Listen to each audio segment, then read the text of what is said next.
বেকার সমস্যা দূর করতে হবে। এর জন্য উনি ঘোষণা দিয়েছেন যে আগামী 1.5 বছরের ভিতরে বাংলাদেশের 1 কোটি যুবকের চাকরি দিবেন বিদেশে এবং দেশে। যাই হোক, এইগুলির কথা আপনাদের বিভিন্ন মিটিংয়ে আমি বলেছি, আপনাদেরকে কয়েকবার করে বলা হয়েছে। আপনারা কি ভোটার স্লিপ সব বাড়িতে বাড়িতে পৌঁছাইছেন? ভোটার স্লিপ নাম্বার সহ যেটা পৌঁছাইছেন? পৌঁছাইছেন না? আজকে থেকে যাবে, আজকের থেকে যাবে। আপনারা এই ভোটার স্লিপটা বাড়ি বাড়ি পৌঁছানোর পরে ভোটারদেরকে ভোট কেন্দ্রে আনতে হবে না? ভোট কেন্দ্রে আনার জন্য ভ্যান গাড়ি ঠিক করেন, অটো ঠিক করে।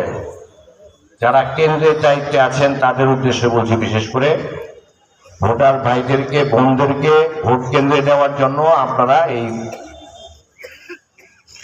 ভ্যান এবং টেম্পো ঠিক করবেন ইলেকশনের আগে। আর ইলেকশনের দিনের জন্য তারেক রহমান সাহেব আপনাদেরকে একটা অনুরোধ করেছেন। আপনারা কি ময়মনসিংহ তারেক সাহেব বক্তৃতা শুনতে গিয়েছিলেন? গেছিলেন বক্তৃতা শুনতে? কি অনুরোধ করছে মনে আছে? হ্যাঁ, বুঝি নাই।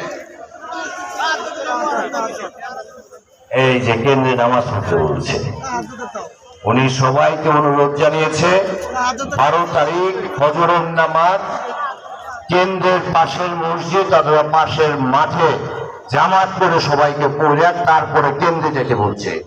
ভোট দিয়ে আইসা তারপরে নাস্তা খাইতে বলছে। আমি কিন্তু আমাদের মা বোনদেরকে, আপনাদের ইউনিয়নের যে আপনাদের মহিলা সমাবেশে আমি কিন্তু ওনাদেরকে বলেছি, তারা কিন্তু রাজি।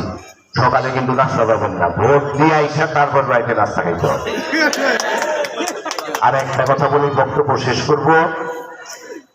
এই যে 12 তারিখ সারাটা দিন যদি আপনারা পরিশ্রম করেন, একটা দিন পরিশ্রম করেন, আপনারা 5 বছর ভালো থাকবেন। আমরা সকলে মিলে একসাথে ইনশাআল্লাহ।